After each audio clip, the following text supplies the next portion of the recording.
dans la joie de pouvoir réellement nous retrouver et pouvoir partager cette bonne nouvelle du royaume.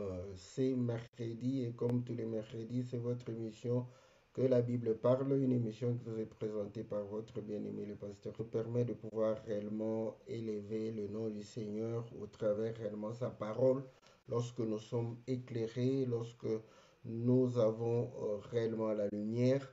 Nous sommes dans la joie de pouvoir réellement servir le Seigneur dans la lumière, car nous savons que les œuvres de Dieu se font dans la lumière. Et voilà pourquoi il a dit que je suis la lumière du monde. Et tant qu'il y a la lumière, je dois faire les œuvres de mon Père, de celui qui m'a envoyé. Voilà, c'est mercredi et tous les mercredis, c'est votre serviteur, le pasteur Philippe Mokenge, pour répondre à vos questions, pour répondre à nos questions, pour répondre à nos préoccupations et que le Seigneur nous soit très très favorable. Toutes nos excuses, j'ai eu un petit souci avant de pouvoir commencer. Voilà pourquoi nous commençons avec un petit retard, mais que le Seigneur nous fasse grâce, que le Seigneur puisse réellement nous accorder toute sa faveur afin de pouvoir réellement nous permettre de pouvoir élever le nom de notre Seigneur Jésus. Et aujourd'hui, n'est-ce pas, nous allons pouvoir répondre à une question. C'est une question qui a été posée d'une manière, parce qu'il y avait une sœur c'est la sœur, je crois, Sarah, qui avait posé la question pour dire quel bon, livre permettre à nos enfants de pouvoir lire. Tout ça, je crois que c'était lié à l'éducation que nous devrions donner à nos enfants. Voilà pourquoi elle se préoccupait pour pouvoir réellement apporter, n'est-ce pas, une éducation qui soit réellement conforme à la parole du Seigneur. D'où elle supposait ne pas laisser les enfants, n'est-ce pas, lire n'importe quel livre. Voilà, voilà bien aimé dans le Seigneur.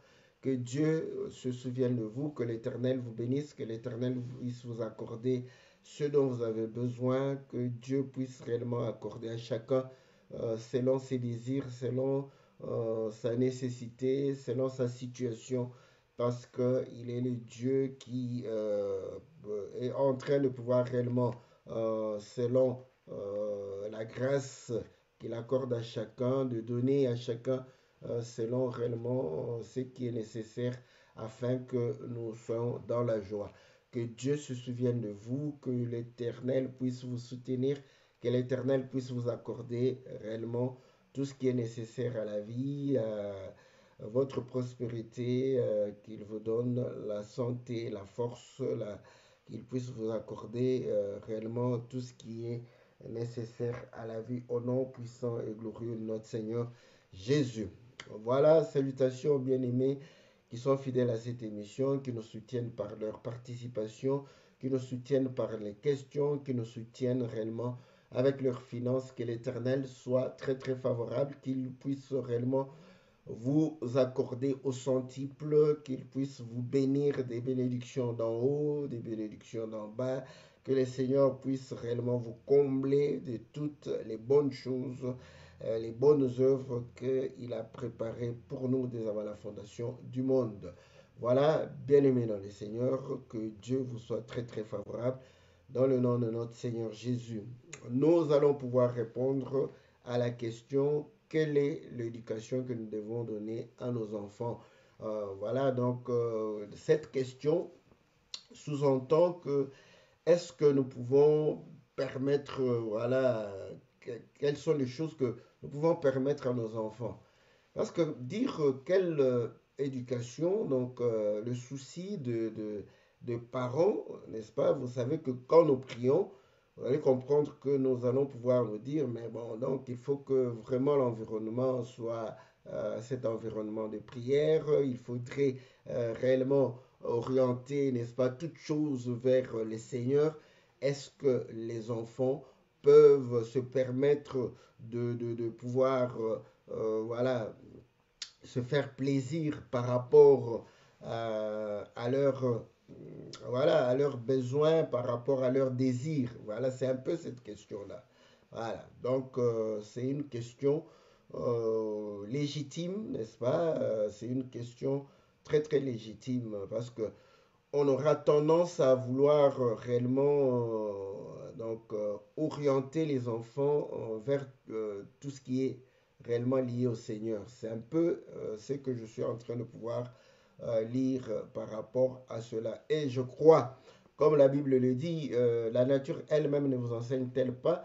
Lorsque nous regardons les juifs croyants et ceux qui sont réellement stricts, ceux qui sont vraiment rigoureux, vous allez sentir que l'éducation que leurs enfants reçoivent, c'est comme si on voulait les isoler, n'est-ce pas, du monde extérieur. C'est un peu la question que la sœur s'est posée. Bon, la formulation de la question, nous la rendons un peu plus souple pour permettre à ce que nous puissions parler d'une manière ou d'une autre. Ça nous permet de pouvoir réellement aborder, n'est-ce pas, dans plusieurs aspects cette question. Mais je crois le fond de la question était, est-ce que véritablement le monde extérieur, le monde, n'est-ce pas, qui n'est pas lié à la chrétienté, à la croyance, à la foi, est-ce que nous pouvons permettre à nos enfants de faire face à ce monde-là? Voilà, donc c'est un peu cette question que je suis en train de vouloir répondre. Écoutez, vous allez comprendre que, il y avait un temps où le Seigneur était en train de pouvoir prêcher la bonne nouvelle, faire des miracles, voilà, essayer de pouvoir annoncer les mystères du royaume. On lui amena les enfants, n'est-ce pas? Et les disciples vont pouvoir réellement s'indigner par rapport à ceux qui voulaient amener les enfants afin que le Seigneur puisse les toucher, le Seigneur puisse leur imposer les mains, que le Seigneur puisse réellement faire quelque chose pour eux. Il éloigner ces gens et le Seigneur va pouvoir réellement intervenir et il dira ceci. On essaye de pouvoir lire l'écriture, ça sera une très très bonne chose. Nous lisons cette écriture dans le livre de Matthieu chapitre 19, n'est-ce pas? Voilà. Je commence au verset 13. Alors on lui amena des petits enfants afin qu'il leur imposât les mains et pria pour eux. Mais les disciples les repoussèrent. Et Jésus dit, laissez les petits enfants et ne les empêchez pas de venir à moi, car le royaume des cieux est pour ceux qui leur ressemblent. Il leur imposa les mains et il partit de là. Donc, si je prends cette écriture, c'est pour que nous puissions voir que les disciples, c'était pas par méchanceté, c'était peut-être pour dire que non, mais est-ce que les choses du royaume, les mystères du royaume, nous-mêmes nous avons des difficultés de pouvoir comprendre les mystères du royaume parce qu'ils posaient tout le temps la question, Seigneur, explique-nous cette parabole, explique-nous ceci. Et le Seigneur parfois il disait, vous aussi vous n'avez pas assez d'intelligence pour pouvoir comprendre cela.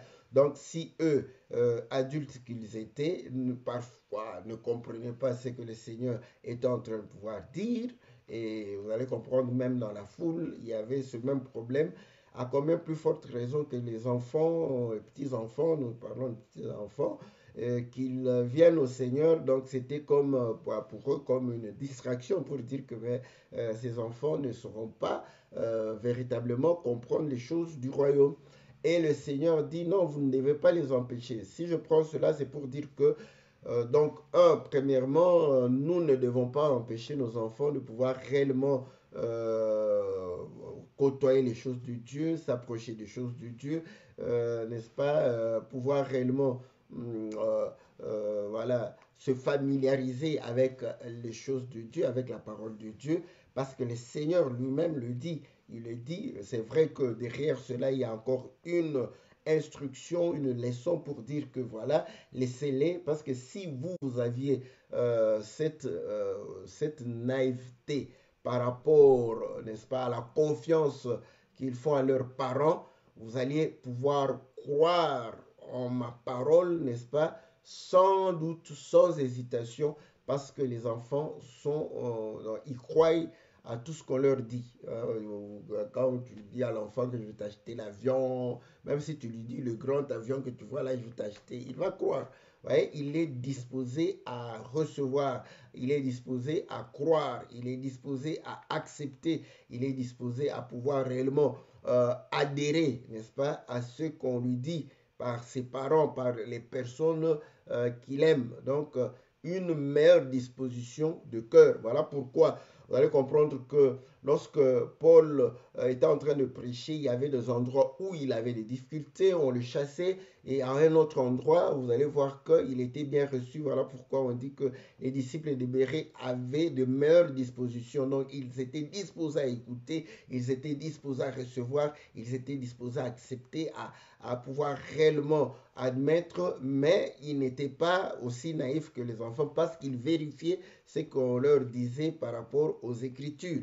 Donc, vous allez comprendre que cette acceptabilité, cette recevabilité, n'est-ce pas, des disciples de Bérée ne leur empêchait pas de pouvoir réellement vérifier, comme aujourd'hui dans le monde on dit que le contrôle n'exclut pas la confiance. Voilà. Donc, le Seigneur prend, n'est-ce pas, cet aspect des choses pour pouvoir réellement dire, pour pouvoir dire que effectivement nous devons être comme les enfants, nous devons, n'est-ce pas, être comme ces petits enfants. Voilà, ça c'est la leçon qu'il voulait tirer du fait qu'on leur a amené. Mais sur le plan du quotidien, vous voyez, cela devrait aussi apprendre, n'est-ce pas, aux disciples que non, que les parents puissent amener les enfants dans les choses de Dieu, c'est tout à fait normal. Voilà, quand le Seigneur dit que l'homme ne vivra pas seulement de pain, mais de toute parole qui sort de la bouche de l'Éternel. Donc là, vous allez comprendre qu'il démontre que l'homme vit du pain et l'homme doit vivre de la parole de Dieu. Donc il y a ces deux aspects. Et le fait de vivre du pain, c'est l'aspect de tout le monde. Vous voyez, ça c'est l'éducation voilà, que nous donnons, n'est-ce pas, aux, à nos enfants et que même ceux qui ne croient pas la parole, même ceux qui sont encore païens, ils donnent aussi une certaine éducation aux enfants. Tout ça, vous allez comprendre que quand le Seigneur dit que l'homme vit du pain, donc à ce moment, la nourriture va renfermer toute chose dans la nourriture.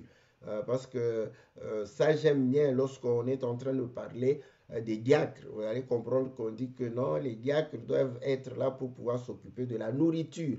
Donc, et nous, nous allons nous occuper de la parole et de la prière. Mais cette nourriture-là sera pas seulement le fait d'être à table, mais le diacre va commencer, le diaconat va pouvoir commencer à s'occuper, n'est-ce pas, de tout ce qui est, disons, administration, tout ce qui est lié à l'organisation matérielle qui permet, n'est-ce pas, au ministère de pouvoir bien évoluer. Donc, vous allez comprendre que, vous voyez, ça a commencé par la nourriture, mais il n'y a pas que cet aspect fixe où on dit qu'on doit rester sur la nourriture. Donc, quand on dit que l'homme vit du pain, cela voudrait dire que pour manger, il faut gagner ce pain-là. Pour gagner ce pain, il faut travailler.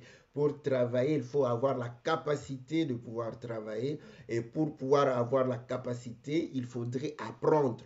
Donc, on comprend qu'il y a l'école, on apprend, n'est-ce pas? On apprend le métier, on apprend réellement le travail. Donc, il faudrait apprendre. Il y a, comme on dit, l'apprentissage, n'est-ce pas, pratique. Donc, comme c'était dans le temps, quand il n'y avait pas d'école, l'école, c'était les parents qui amenaient les enfants dans leur activité et les enfants apprenaient l'activité, n'est-ce pas, au travers les parents. Ceux qui étaient bergers, les enfants devenaient des bergers. Ceux qui étaient des agriculteurs, les enfants devenaient des agriculteurs.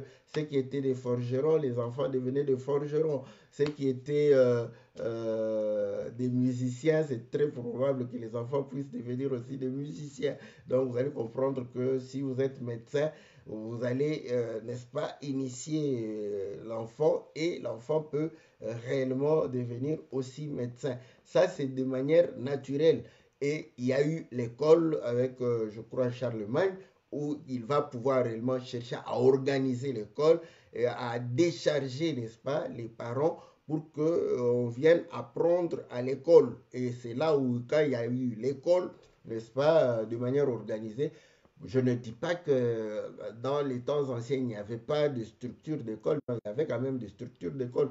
Dans la Bible, vous allez voir que les fils des prophètes, ils apprenaient. Donc, c'était une école, n'est-ce pas, où on prenait tous ces gens qui avaient, n'est-ce pas, ce don de prophétie qui se rassemblaient et qui étaient encadrés, n'est-ce pas, par le prophète. On parlait des fils des prophètes. Donc, on voit déjà, n'est-ce pas, cette forme d'école. Donc, voilà, mais l'école a été bien organisée. Maintenant, la forme que nous avons, c'est une école où réellement l'enfant va à l'école et vous allez comprendre que dans d'autres pays, tu peux ne pas envoyer ton enfant à l'école, mais tu as l'obligation de lui donner, n'est-ce pas, l'instruction équivalente à l'école. Donc, il y a des enfants qui ne sont pas passés par le banc de l'école, mais qui ont appris à la maison. Donc, vous voyez, même aujourd'hui, on peut permettre aux parents de pouvoir réellement apprendre à leurs enfants, n'est-ce pas, les choses à partir de la maison. Voilà, donc vous allez comprendre que ça, c'est l'éducation qu'on dit de tout le monde. Voilà. Donc, écoutez, pourquoi j'ai pris cette écriture? C'est pour pouvoir vous montrer que sur le plan naturel, quand on dit l'homme vit du pain, c'est-à-dire que nous vivons de ce que nous mangeons. Et vous allez comprendre que le régime alimentaire, nous ne demandons pas à nos enfants de pouvoir choisir leur régime alimentaire. Donc, ce que nous mangeons, nous leur donnons sans leurs avis.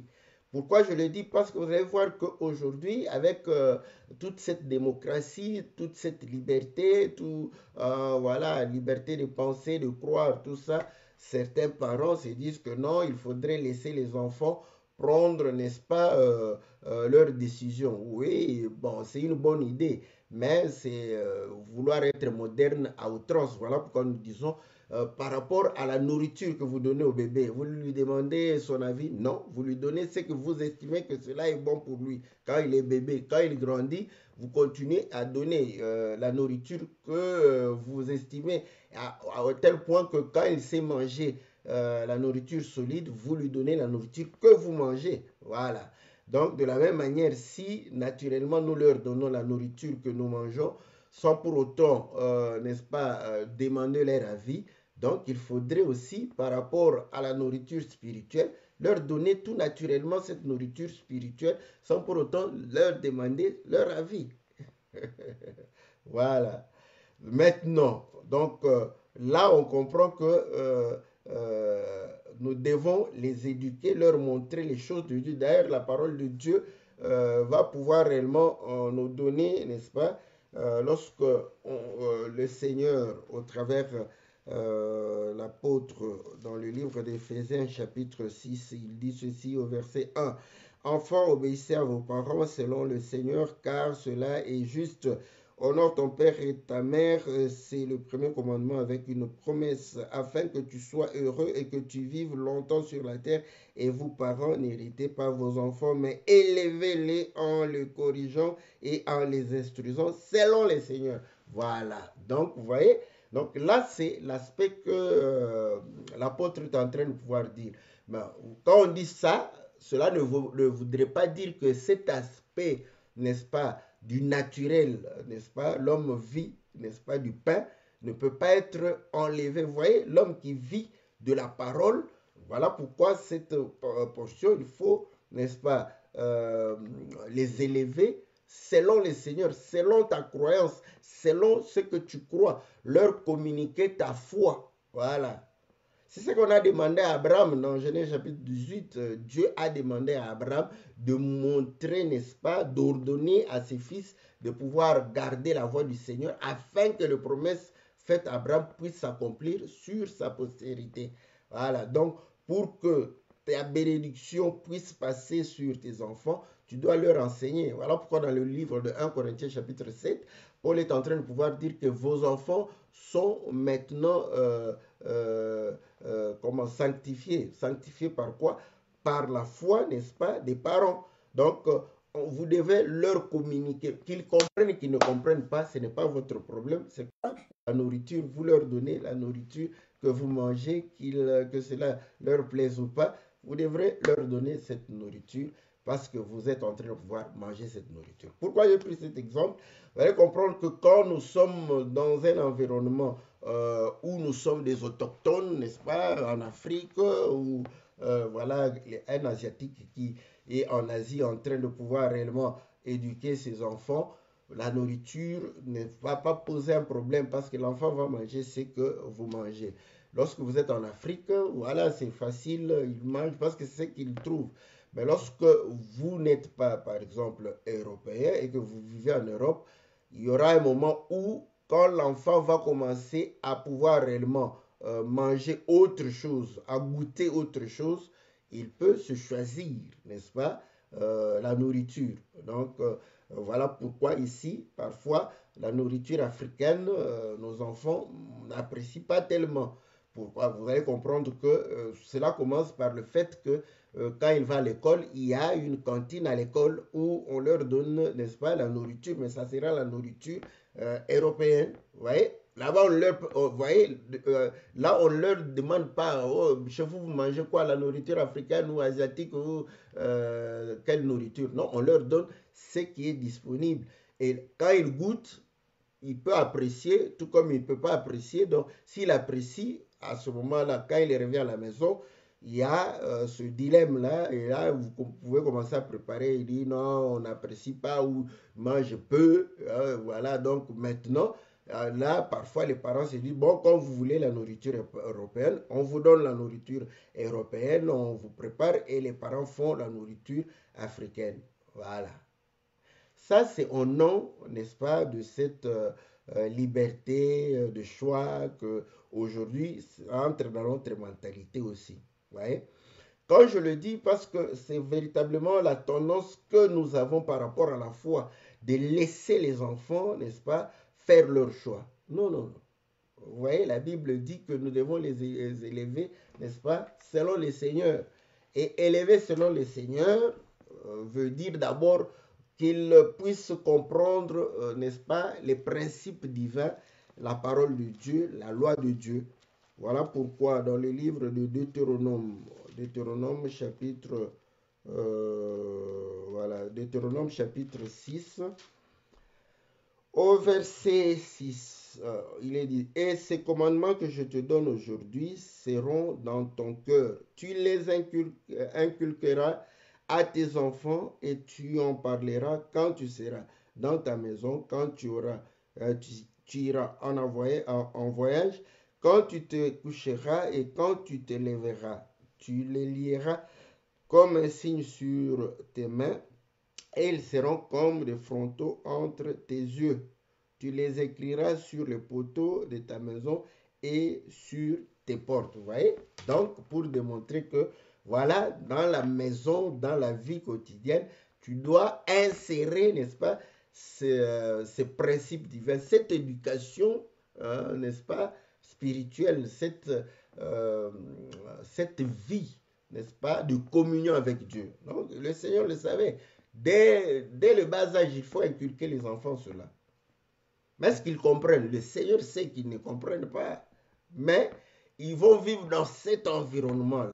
Voilà. Et il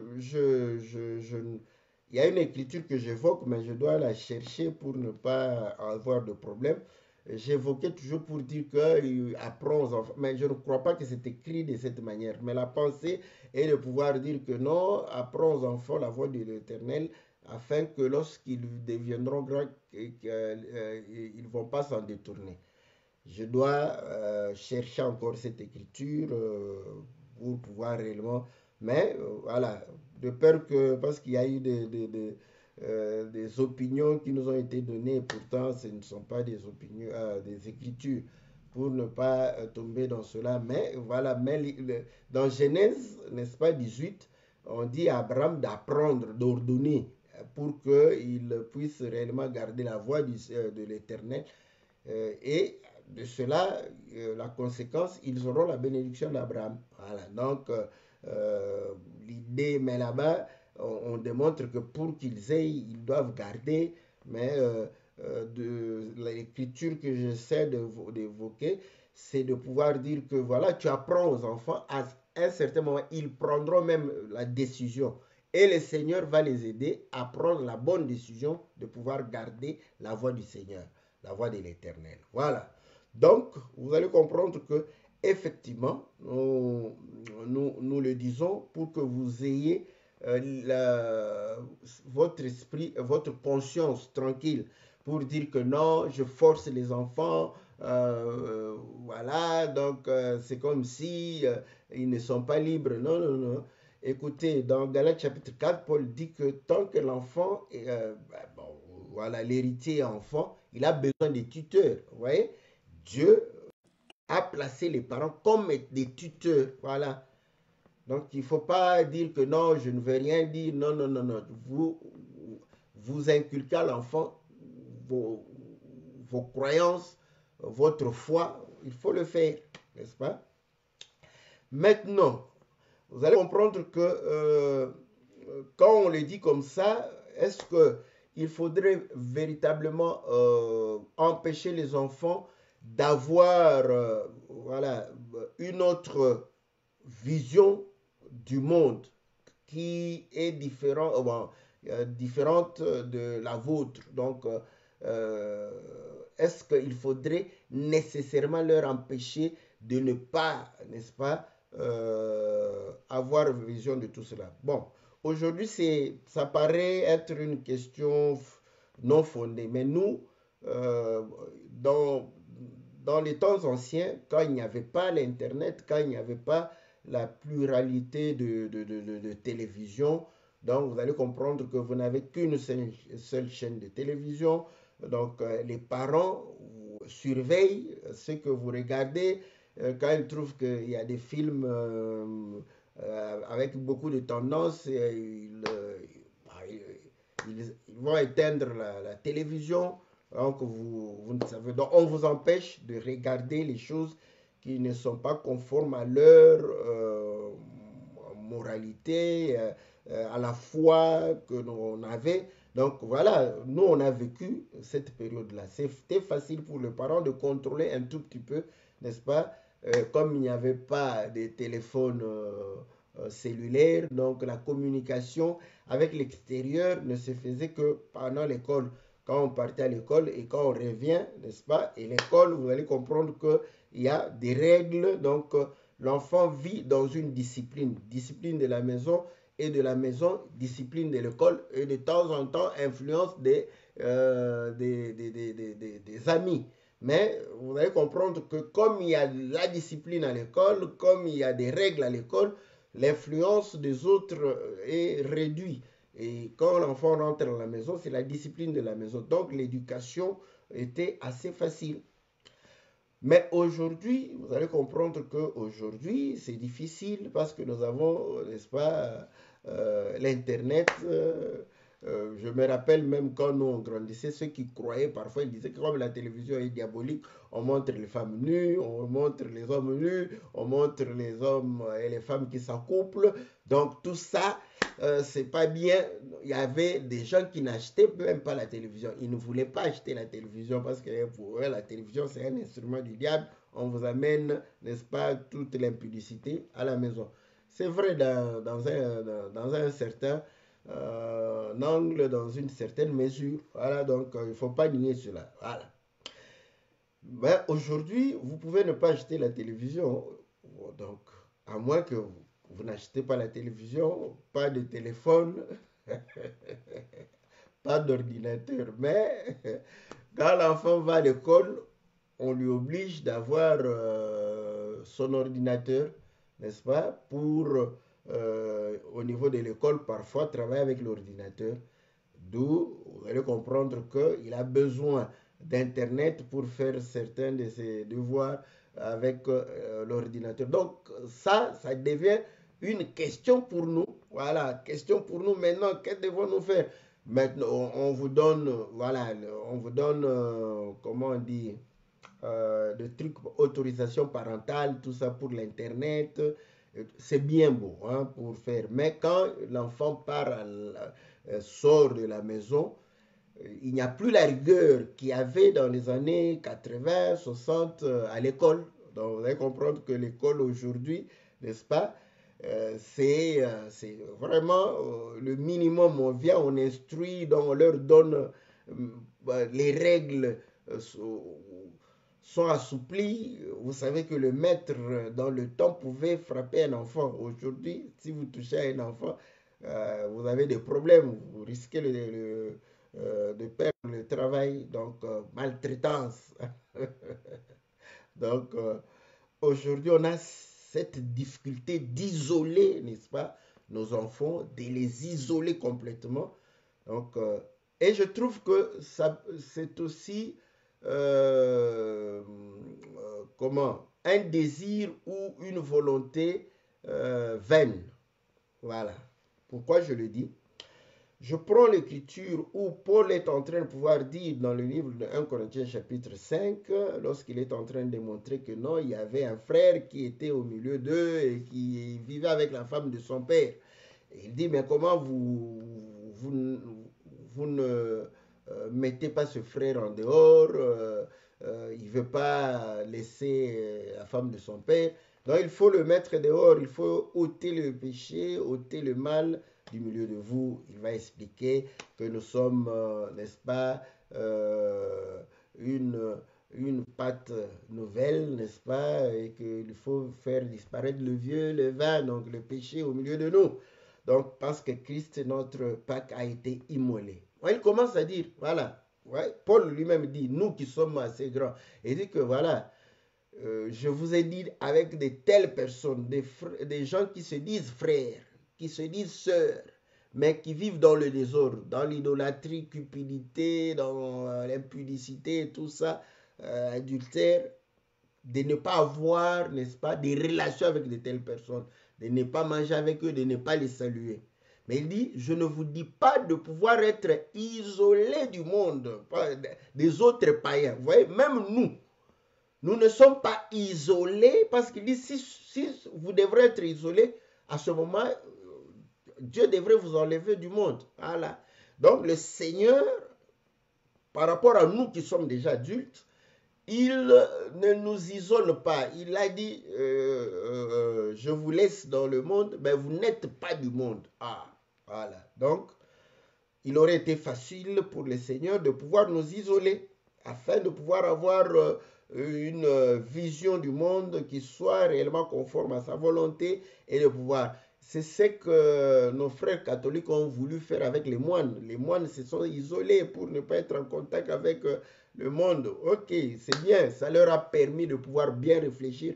Vous savez qu'il y avait beaucoup de moines qui étaient des savants, n'est-ce pas? Ils avaient le temps de réflexion, le temps de méditation, ils avaient beaucoup de temps, n'est-ce pas, de pouvoir nourrir leur intelligence, leur cerveau. Mais cependant, par rapport au péché, ils n'ont pas su éviter le péché. Voilà. Malgré qu'ils se sont isolés dans des monastères, mais le péché les a suivis là-bas. Donc, de telle sorte que c'est difficile de pouvoir s'isoler parce que nous sommes encore dans ce monde.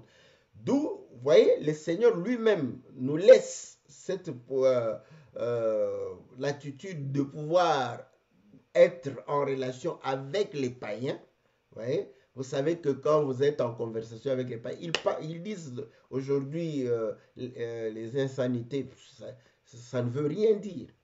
Et là, c'est là où je dis, hein, vous allez comprendre que la moralité, n'est-ce pas, a bougé.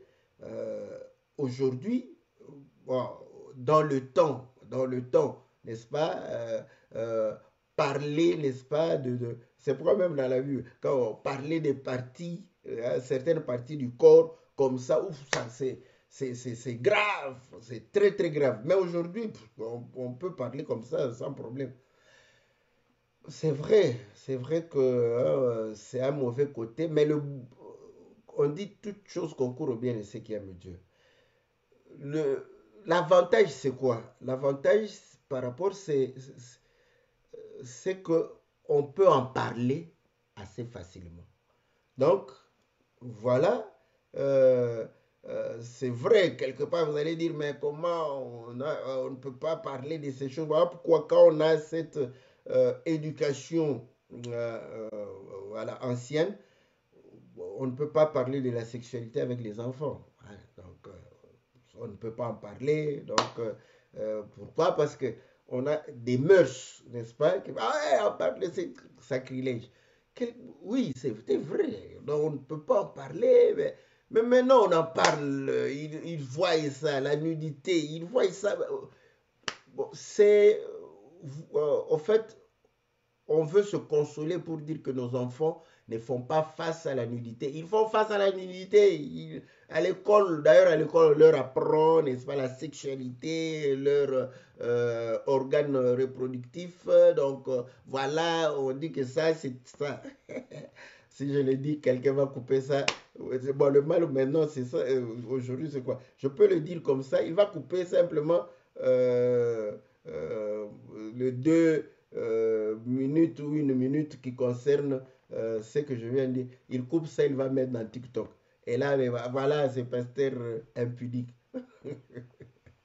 Voilà. Donc, aujourd'hui, n'est-ce pas, on a cette facilité de pouvoir parler. Voilà pourquoi on dit il faut appeler chacha. Voilà. On a cette facilité-là aujourd'hui.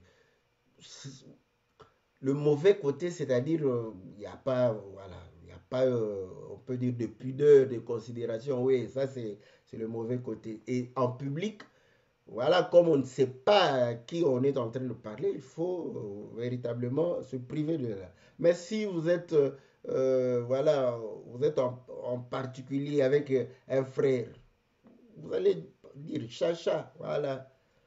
Voilà pourquoi on dit que il faut, voilà, en couple, hein, si vous venez en couple, oui, nous allons dire. Mais une sœur, quand je reçois une sœur là, je ne vais pas dire parce que bon, vous êtes seul, moi je suis seul, et je ne veux pas l'appeler chacha, non, je ne veux pas le faire, voyez. Mais si vous êtes en couple avec votre mari, je peux le faire parce que si on parle de cela, je vais le dire clairement, sans embâche. Le bon côté, c'est ça, je n'aurais pas très honte, comme si on était en 1830. Voilà. Donc, vous allez comprendre que ça ne sert à rien de vouloir aseptiser les enfants.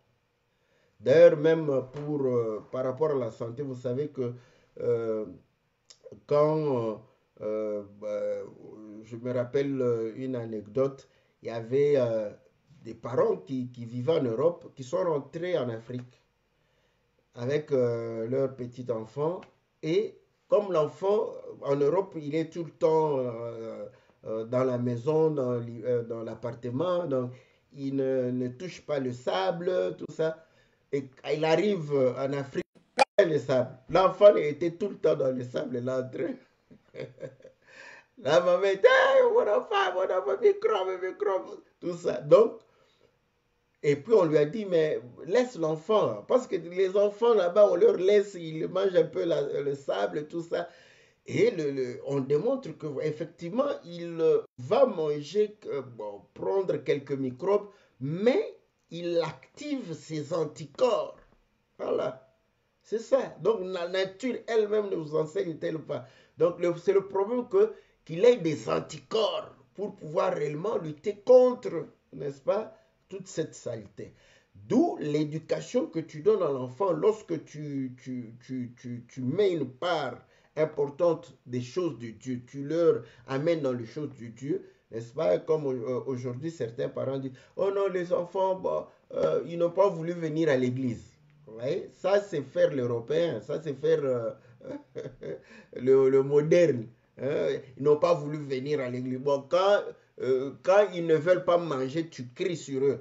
Vous ne voulez pas manger, j'ai préparé pour vous, je me suis brûlé les doigts et vous allez manger ça. Vous voyez? Donc, là, tu t'imposes. Mais pour venir se nourrir de la parole, tu te dis que s'ils ne veulent pas, tu les laisses à la maison. Ça, c'est la responsabilité des parents, d'amener les enfants, n'est-ce pas, à pouvoir se nourrir spirituellement aussi. Ce n'est pas ton problème, la croissance, ça ne dépend pas de toi, ça dépendra de Dieu. Voilà. Mais donne à tes enfants l'occasion, ouais, ils pourront s'en souvenir. Parce que parfois, vous allez dire, mais ça, la parole ne les influence pas. Rappelle-toi l'enfant prodigue. Ouais, quand il sera dans des difficultés, et il se souviendra des paroles qu'il était en train d'écouter, qu'il négligeait au niveau de l'église. Voilà. Donc, voilà ce que nous disons, n'est-ce pas? Maintenant, vous allez comprendre que si vous-même, vous êtes... parce que les parents sont les modèles pour les enfants. Voilà. Donc, si vous êtes beaucoup plus spirituel, les enfants seront plus spirituels. Vous voyez? Même s'ils sont équilibrés. Vous êtes comme un intégriste. Hein? Le parent peut être comme un intégriste. Il fait les choses sans pour autant savoir pourquoi il les fait. Mais l'enfant qui est confronté avec d'autres choses, il va pouvoir réellement commencer, lui, à équilibrer, à mesurer, n'est-ce pas? Il va trouver que non, mon père, c'est un modèle. Donc, en tout cas, il est plus influencé. Après, il s'est dit, mais bon, ça, c'est pas vraiment ma nature. Vous voyez, lui, il prendra ça peut-être à la bonne mesure. Donc, si vous êtes plus spirituel, vous allez influencer les enfants dans ce sens-là. Si vous êtes moins spirituel, voilà, donc à ce moment-là, le fait de pouvoir côtoyer le monde, n'est-ce pas, le monde aura plus d'impact, n'est-ce pas, sur... le monde aura plus d'impact sur les enfants parce que vous ne voulez pas, n'est-ce pas, voilà, être beaucoup plus attaché, beaucoup plus spirituel à cela. Donc, si vous excellez à quelque chose, l'enfant va pouvoir apprendre cela beaucoup plus facilement. Voilà pourquoi les enfants de musiciens parfois deviennent des musiciens, parce qu'ils ont vu les parents jouer et ils ont aimé, ils se sont donnés et ils sont aussi devenus des musiciens. Il a vu son père être médecin, il a aimé, il va pouvoir devenir médecin. Il a vu son père pasteur, il peut aimer et vouloir prêcher comme son père. Là, ça devient un problème. Hein? Comment il a donné à son enfant? Non, non, non. Il a aussi aimé, comme les enfants des missions ont aimé, comme les enfants, n'est-ce pas, de professeurs aiment devenir aussi professeurs. Et ils font beaucoup d'efforts pour devenir aussi des professeurs comme leurs parents. Voilà. Donc, c'est un peu cela. Donc, voilà, à ce moment-là, pour répondre à la question de la sœur Sarah, quel livre? Donc, d'abord, un enfant, vous voyez, vous allez comprendre qu'il doit, voilà, grandir, n'est-ce pas, dans cette sagesse humaine, et dans cette intelligence humaine, dans la moralité aussi humaine, tout comme dans les choses spirituelles. Donc, les livres qui lui permettent de pouvoir réellement s'épanouir, il n'a qu'à lire ça, voilà. Donc, il n'y a pas de souci. Les livres comme Lucky Luke, Tintin, tout ça, oui, pour, ce n'est pas diabolique. Voilà, c'est pas diabolique. Ça permet à l'enfant de pouvoir s'habituer à la lecture. Voilà pourquoi vous allez comprendre que les enfants commencent par Bob et Bobette, Tintin, Spirou, quel livre encore, un croco à l'ouosi, pour ne pas être tout le temps pour les Européens, n'est-ce pas? Kwaku, ils peuvent lire les livres de Kwaku, tout ça. Donc ça parle des choses de la vie, n'est-ce pas? Donc il apprend, il lit, il se donne à la lecture. Et de temps en temps, voilà pourquoi les chrétiens ont aussi fait des livres de David contre Goliath. C'est vrai que parfois, nous, on est en train de pouvoir dire, mais non, c'est bien pour les enfants. Il lit Goliath, il connaît l'histoire de David, l'histoire de Moïse, l'histoire de Joseph. Il lit des livres comme ça, et surtout nos amis témoins de Jéhovah sont très forts en cela. C'est une bonne chose. Et ça donne à l'enfant le goût de lire. Et voilà, plus il grandit, il va laisser les dessins animés. Nous tous, nous avons comment on dit, les bandes dessinées. Comment je dis, dessins animés, les bandes dessinées. Et ils vont commencer à chercher à lire des livres n'est-ce pas, les littératures, ce n'est pas une mauvaise chose parce que ça permet à quelqu'un de pouvoir ordonner sa façon de penser, sa façon de pouvoir réellement réfléchir. C'est pas mauvais, n'est-ce pas? Paul lui-même était très fort en lecture. Voilà, en lecture des choses qui n'étaient pas toujours de la parole. Donc voilà. Voilà pourquoi il parlait de poètes, il parlait de philosophes, parce qu'il les a lus. Ouais, il les a lus. Donc voilà ce que nous pouvons dire, n'est-ce pas? Soyons beaucoup plus spirituels, soyons des modèles pour nos enfants. Donnons-leur tout ce que tout ce qui nous permet de pouvoir nous épanouir en tant qu'hommes. Donnons-leur aussi tout ce qui nous permet de pouvoir nous épanouir en tant que fils de Dieu, n'est-ce pas, en tant que disciples du Seigneur Jésus. Et ça permettrait aux enfants de faire face, n'est-ce pas, à tout ce qui peut venir de l'extérieur, parce qu'aujourd'hui, on ne peut pas les isoler. Le monde est devenu un grand village, donc il faudrait plutôt, n'est-ce pas, permettre aux enfants qu'ils aient le modèle sur vous, afin de pouvoir réellement faire face, n'est-ce pas, à toutes les traditions, la séduction du monde. Voilà, bien aimé dans le Seigneur, j'espère avoir répondu, n'est-ce pas, à la question de notre frère, de notre sœur plutôt, Sarah. Voilà, bon, je vais essayer de pouvoir voir, voilà, on dit ici, salutations, je salue mon frère Ghislain, notre bien-aimé Nina, je salue la sœur Esther. Merci, voilà, donc voilà, on est, ok, on dit, lorsqu'ils sont, ils ont football, voilà, donc, attendez, je vais essayer de lire, voilà, donc, salutations, n'est-ce pas, au bien-aimé Farid, Aubin, Bijou, nous saluons, n'est-ce pas,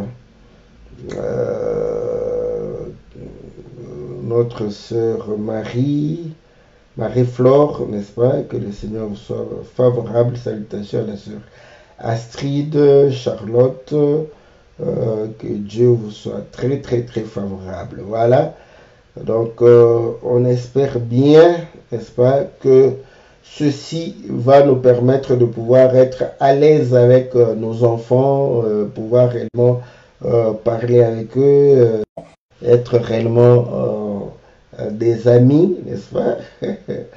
Voilà, donc ça va nous permettre de pouvoir réellement les orienter, n'est-ce pas, dans la voie du Seigneur.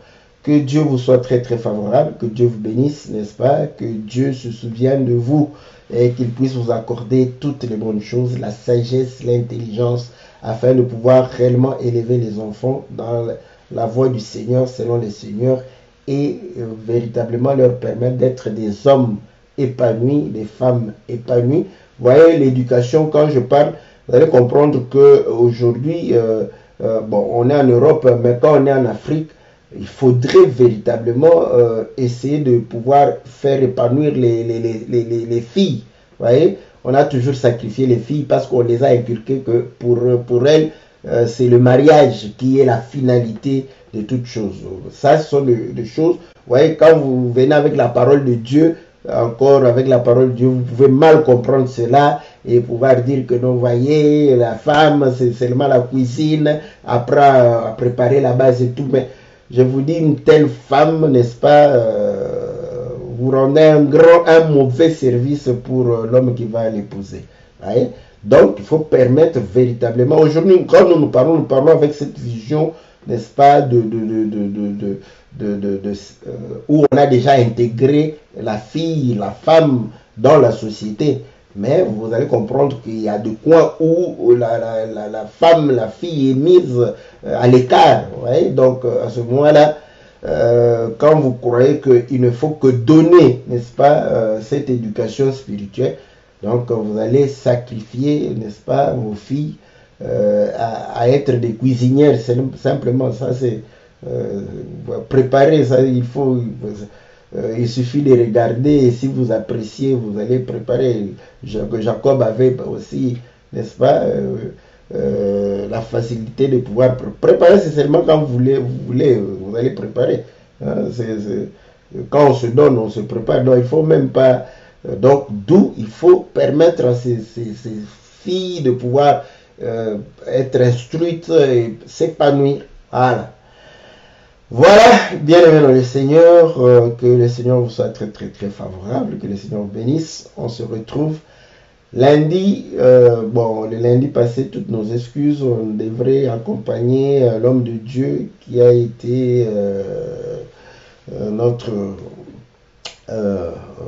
qui a été avec nous, il fallait l'accompagner et on n'a pas pu réellement revenir à temps pour pouvoir vous présenter votre émission. On se retrouve lundi prochain par la grâce de Dieu et le mercredi pour vos questions. Envoyez les questions, on est là pour répondre à vos questions de manière pratique et avec aussi, n'est-ce pas, l'aide de la parole. Que Dieu vous bénisse, que Dieu vous soit très très favorable au nom puissant et glorieux de notre Seigneur Jésus. Amen.